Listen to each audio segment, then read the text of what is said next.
What is going on, everybody, and welcome. My name is Raging Tigger, and this is my review of Need for Speed the movie. Now, I never really thought I was gonna do a movie review on this channel. I thought, if anything, I would make another channel separately for those because I am a big fan of movies, especially car movies. But because I am a big fan of Need for Speed and the video game series, I thought, maybe I should just incorporate it, with this gaming channel part.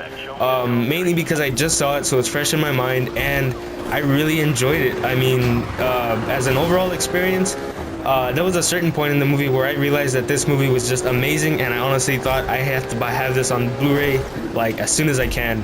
So that just goes to show you, somebody like me who was initially skeptic of Need for Speed Rivals, and I was a skeptic of Need for Speed The Run, which ended up not being so great, but I was also very skeptical of Need for Speed the movie. My initial reaction when I first heard it was, again with this EA trying to incorporate all kinds of different elements of police and cops and just horrible wannabe movie antics into the Need for Speed series. But they did this movie very tastefully, and in every way, shape, and form, they incorporated the police into this in a great way. They had a comedic type of relief in some moments within the movie.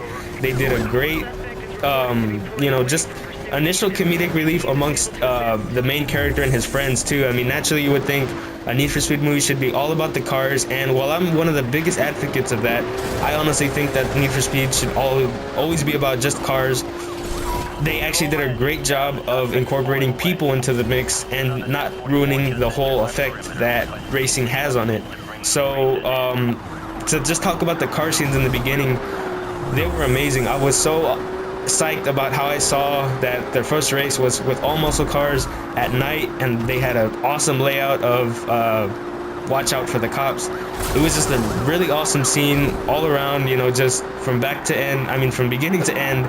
And yeah, I mean, that is one of the best scenes, next to basically every other car scene in there. Is the best part, is that naturally you would think, oh well, they're gonna have some car scenes in the movie, you would think naturally, but really this movie has every car scene you can think of, from crashes to explosions to jumping off of cliffs to helicopters to racing against a whole bunch of cops.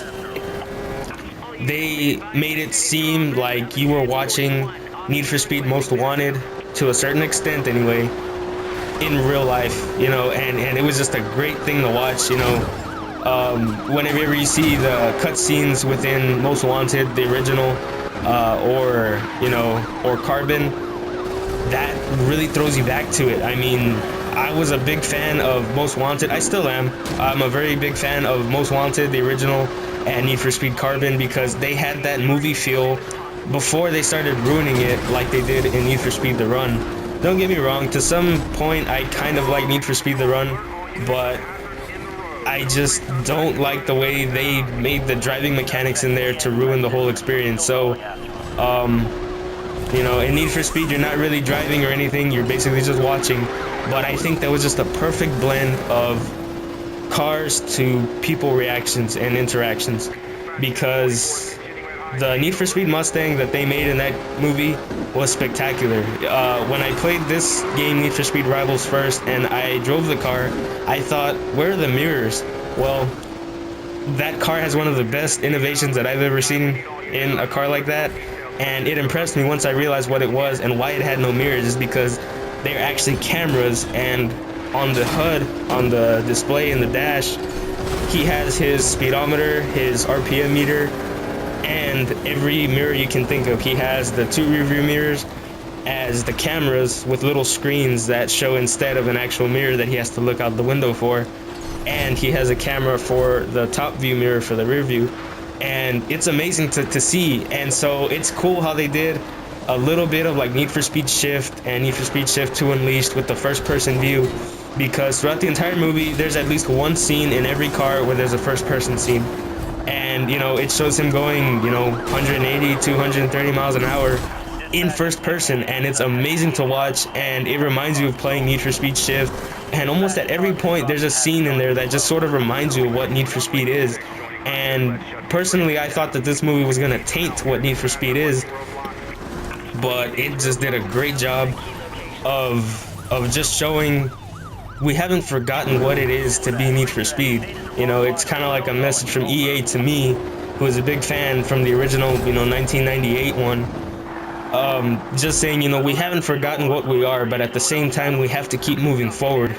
So part of me was kind of, saddened by the fact that, they're kind of just basically stating within the movie of saying, look, we made a movie to show that we're moving forward, but we incorporated scenes within the movie that are reminiscent of the previous games without saying, hey, we're totally gonna drop that. They understand that those were great games, but it's sad to admit myself that we all have to move on, and just as we all have to move on, so does the video game industry, so does Need for Speed.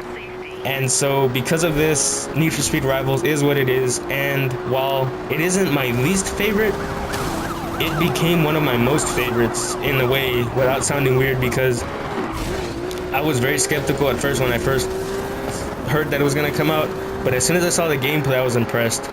But when I actually played it, at first, the mechanics were very shaky to me, and that's because I had not played the new Most Wanted yet, but I had played Hot Pursuit, the remake. And so there were a few parts in there when I was getting the hang of things that reminded me a lot of Hot Pursuit, and even more when I played Most Wanted, that I realized at some point they changed from their formula from Hot Pursuit and yet somehow went back to it in Need for Speed Rivals. And I don't want to go off on a game review here, but I have to incorporate how Need for Speed and EA and the titles together have changed over time to eventually evolve into creating what is the Need for Speed movie with Aaron Paul. So, not to go on too long here, but I just wanted to say I totally recommend this movie. If it was on a scale of 1 to 5 or a 5-star rating, I would say on a rate of 1 to 5 that you had to go see this movie, I would say it's a 4, because it is very good. But if you're not a car guy, or if you're not a Need for Speed fan, but you like some good action scenes, this has some good action scenes, but essentially there's a lot of cars, it's cool. And then on the scale of 5 stars, I would say it's a 5 in my opinion, just because I love the entire experience of the movie. There were a few points where I didn't really care for, because there are some sad moments, as there are in any movie. For some reason, all directors think that movies should have a tragedy in it. I personally don't believe it, but that's what directors do nowadays. So basically in every movie you're gonna have some sort of tragedy, whether it's extreme or minuscule, but there is going to be tragedy, and there is in this movie. Not to spoil anything, because I do want you to go see it if you are watching this. If you have already seen it, let me know what you think about my review. And I'm not sure if I'm going to do any more on this channel, but I do feel that I'm going to do some game related show or movie reviews. So as you may already know, there's a Halo series coming to TV soon. I believe it's about the agent, I forget what his name is, from Halo 5, talking about how he's going to be coming to that position, I'm sure. And so, maybe I'll watch a few episodes and get the gist of it and then do a review on it. I'm not sure yet. I'm going to see how this one goes. Maybe y'all will enjoy it. Like I said, I'm mainly a game commentator, but I am a big movie fan, so I'd like to do some more movie reviews based on games. And like I said, the Need for Speed movie, I totally recommend.